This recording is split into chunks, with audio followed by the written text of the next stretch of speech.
So guys, nandito kami sa Kuliling, in short, Buliling. Kasama ko si Elaine yan, kumaway pa siya. Tingnan ko yung sunset na maganda. Tapos kasama ko din sa Ate Tricia, yan, kumaway din siya. Tapos yan, lakad-lakad lang kami. At nagkukwentuhan. Yan, kaming tatlo, nagpapakyut kami sa camera. Tapos, pinakita ng daan at yung magandang sunset, di ba? Ang ganda. Tapos, yan, pakyut na naman kami. Tapos, may bigla kaming nakita magkakaibigan kasi nahulog daw yung ulaw nila. Ginagawa nila para lumipad daw ulit. Tapos, si auntie niya post daw, sabi nila, para cute.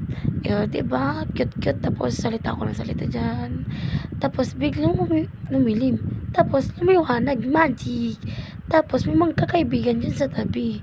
Tapos, nagpipicture-picture sila. Tapos, yan, lakad-lakad lang kami nila Ate Tricia. Tapos, yan, pinapakita namin magagandang tanawin. Tapos, may pinambidyo ako. Dalawang magkaibigan. Yan, nagbabike sila. Tapos, bigla silang muntik nang nahulog. Kasi wala daw preno yung bike nila. Tapos, tumatawa si auntie niyo. Tawang-tawa na naman siya. Tapos, nagbike sila. Pupunta naman sa malayo. Tapos, may nakita kaming malungkot sa tabi. Samahan nyo nga guys, kawawa naman.